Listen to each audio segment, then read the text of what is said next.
going on, my people? How is everybody doing and how is everybody feeling? And today, my people, welcome back to another video. And today I got a very special video for you all, my people. So today I'm going to be talking about the difference between no-fap and semen retention. Why I feel like semen retention is better than no-fap. Alright, so let's just get right into it. I'm not going to hold y'all long, right? So before we get into why I feel like semen retention is better than no-fap, what is no-fap, okay?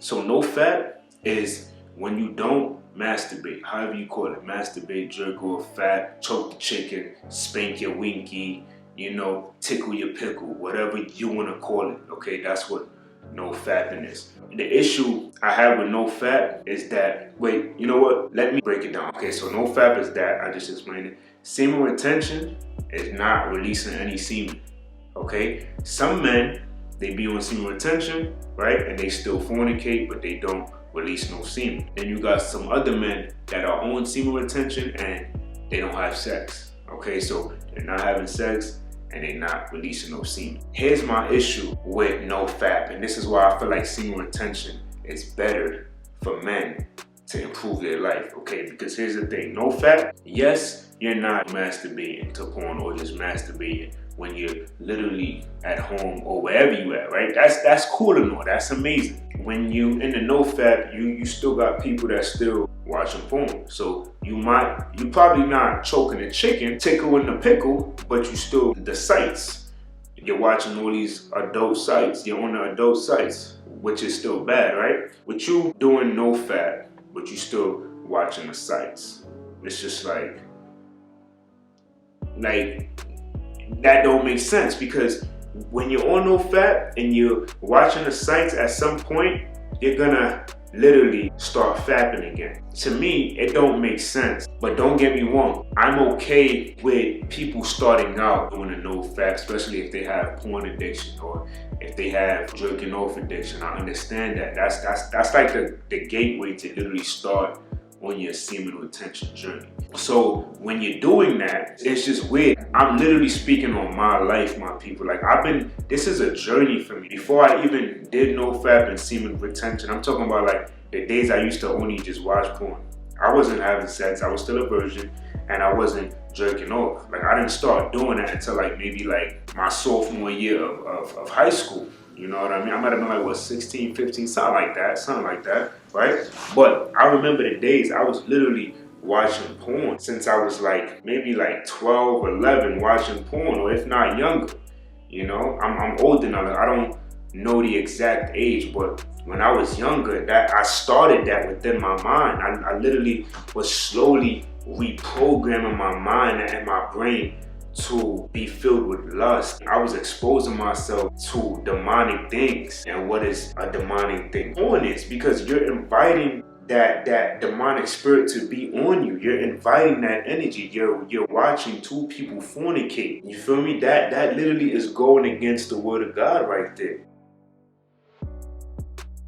And mind you, I knew that I wasn't supposed to be doing this. I'm young and I know these things because when I was in the church and when I was building my relationship with God from a young age, it's like your spirit will tell you things. That intuition will tell you like, nah, this is not right. I shouldn't be watching this. Listen, anything that you have to sneak in your life, you shouldn't be doing it. If you can't openly do it, maybe you shouldn't be doing it. If you feel like you gotta sneak around, or you gotta only do it when people are not around, or when people are asleep, or you gotta do it on your own time, it's like maybe you shouldn't be doing it. That's the thing about no fap. A few of the things about no fap, why I feel like no fap is not as powerful as semen retention. Let's say you're not watching porn and you're not jerking off. That's cool. That's two things that you're not doing, but you're still fornicating and releasing. That's the thing. It's like no fap is gonna lead you down so many different things. It's going to put you back in that state where you shouldn't be as a man, because it's like, yeah, cool, amazing. You don't jerk off and you don't watch the adult sites. That's amazing, but you're still releasing in women. You're still releasing on their face. You're still releasing on different body parts of a woman. All of the things that you were supposed to obtain and grow from, you're kind of putting yourself back in a sense, because the more that you release, that's literally going to keep putting you back and hold you back from really accomplishing something bigger. I'm speaking also from, like I said, my experience, because this is like therapeutic for me, because I've never really spoke about this on like a platform like this. So it's so therapeutic because I always wanted to speak about this with no distractions, no food, no this, no that, just me speaking my truth. And it's so, and it's healing. I'm never gonna say you should do that, you should do that, our way is the only way. I'm just talking from my experience. Me doing semen retention has changed my life. It has, it really has. So like I said, right, you're on no FAP, you're not watching porn, but you're not drinking no, but you're still releasing that seed. You're not gonna make any progress really. Yes, that's good that you rewired your mind. I'm not watching two people fornicate and not jerking off excessively, because the average man, I mean, there's some men, don't get me wrong, that, you know, like if you're not in a relationship, there's a single man that probably has sex every day. But for the most part, I know for me, when I was doing no FAP, I wasn't having sex every day. Like I was going a long time not having it. Not even that I wanted to, but it just naturally was like that. Like I wasn't about to just go out to clubs and then take a girl home and just smack. Like, nah, you know what I mean? It took a lot of time. Once I got rid of fapping and porn, it opened my mind up to a lot more better things. No fap to me is, like I said, that's just like the junior Whopper. Semen retention is the king size Whopper, okay? That's the best way that I can describe it. Both of them have their benefits, don't get me wrong. Both of them have their benefits, but the reason I went and learned about semen retention was because I'm like, okay, I'm doing no fap. I'm not drinking off no more. I'm not watching porn, but I still feel weird after I release. Something ain't right. The reason I'm feeling this bad is because I'm releasing the seed. This is making me weak. This is even when I'm having sex, like, what's the difference between my hand and me going inside of a woman? Yes, there's a big difference, but at the end of the day, what's the end goal? The end goal is that I release. So either way, anything that's gonna make me release is gonna make me weak. It's not going to make me feel good. It's not gonna make me feel more of a man. I'm not gonna feel powerful. I'm going to feel drained. Those two things, from watching the sites, from jerking off, from fornicating, and releasing my seed that way. Regardless of how you're releasing the seed, it's still not good, because it's going to stop you from succeeding and really gain the things that you need to gain in this life. Because that's what it is. I had to stop releasing the seed in order to succeed and understand, like, yo, this is what it is. This is what's been holding me back. The releasing of the seed is what's been holding me back for all these years, my people. And I know there's so many men that deal with this. I know there's so many men that deal with this. They cannot stop releasing. It's like they need that. They've been so programmed to think that in order to have an orgasm, you have to release. You don't have to release in order to get an orgasm. The release and the orgasm is two different things, and so many men don't even understand the difference. You can be on semen retention, and there's some men that's on semen retention and they fornicate and they don't release. But where I'm at on my journey, the Holy Spirit done showed me that, okay, cool, you're not releasing, but the fact that you're fornicating, you're gonna still feel like you release, because that feeling internally is going to be eating at you, because you shouldn't be doing it.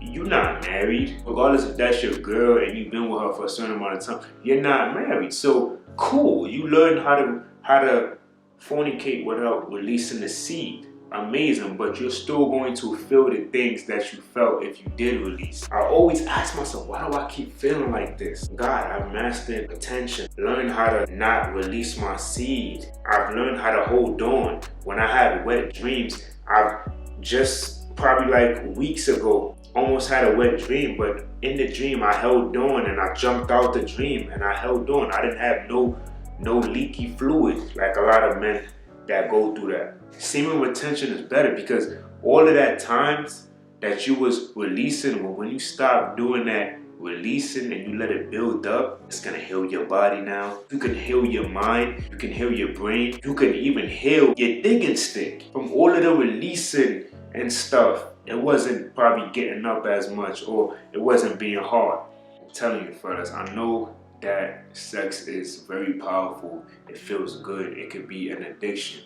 But I'm telling you, when you wait for the right person and you do it the right way, I'm telling you, it's a beautiful thing. I'm telling you, it's a very beautiful thing. Semen retention is better because it helps you not do any of that stuff. And it helps you to enjoy everything that you've been holding on to the right way. So instead of you just, okay, I'm not watching porn, I'm not fapping, but I'm still releasing in a rubber or on females' body parts. It's like, yo, when you don't do that at all, you're gonna really reap the benefits. The blessings are gonna fall from you. The Most High knows that it's very hard to fornicate. He already knows that.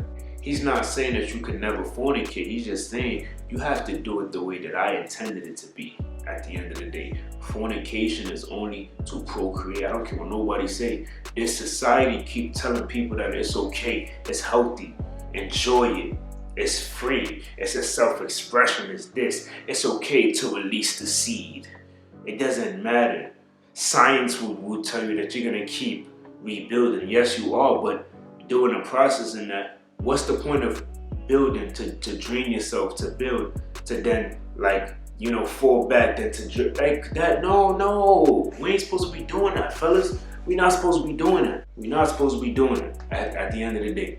They done brainwashed us from young to think that all of this stuff is cool. Yeah, it's okay to jerk off. It's a part of being a man. It's a manhood. This is how we do things, you know? You reach a certain age, you all good. Start wanking your joint every day. You good, man, because you gonna grow out of it. But then there's men that don't grow out of it.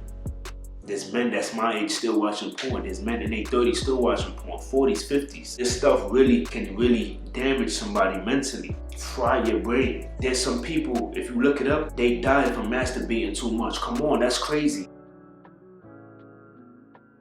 And the more that you release, over time, you start losing your hair faster. You start looking older. Your immunity is terrible. Your hairline start going back. I feel like that's why my hairline is like this. That's why, like I said, I gotta retain. I gotta keep retaining the right way. Not just retain, clap some cheeks, don't release, retain, clap some cheeks, don't release, retain, clap some cheeks. No, the right way. I'm talking about until marriage. I'm talking about celibacy. Because that, like I said, it's levels. I went through all the levels. The only thing I haven't really done and really stood and strong in it was be celibate. Like I haven't, you know, be abstinent. I haven't really did that fully. I've done it, like I said, the longest streak I went was 3 months, but I was still watching the sites. I was still doing stuff like that, or still going on like, you know, social media and looking at cheeks. But I'm talking about monk mode, straight, like no sex, you know, no porn, no nothing. And this is the right time for me to do it, because the way God is, He's working with me. He's clearing my mind from all that toxicity, all that lust and all of that stuff. No. Like I said, I'm going to be one of the pioneers to help men to keep going on this journey. I'm not going back. I can't go back. This is a calling for me. I have to break generational curses. I have to be the one in my family to do that. I'm still young, and yes, I have siblings that's gonna be doing that too, but for what I'm doing right now, I have to be the one. I'm the one. I have to be the one. I have to be the one. I have to. I cannot just let this world try to suck me in and try to drain my life force. Absolutely not. Are you kidding me? No. I need to hold on. That's the only thing that I have not held on to. You need to know, fellas, also, you need to know why you're doing this. Okay, don't just do it to jump on it. Know why you're doing it, because if you don't know why you're doing it, you're gonna relapse a lot. You're gonna relapse a lot. But on this journey, you're gonna definitely relapse a lot. But without the reasoning behind you retaining or being abstinent, it's like you have to know why. I just want to heal from all that sexual trauma I've been through, and all the time that I've wasted and all the energy I've depleted myself. I need to heal myself. God is gonna heal me, but God's gonna meet me halfway. I have to put in the work as well right now within myself. God is gonna give me the strength. He's gonna walk with me. But I have to be the one to say, you know what? I gotta do this abstinence until marriage. Like, I have to do it. I know that I could be on this thing for years. Like, that's just how I feel. But I don't want to make this video too long. I'm just really speaking so much gems. It's like I care about men, this struggle, because I know I was going through it. Y'all let me know what y'all thought about this video. I appreciate y'all. And until next time, much love.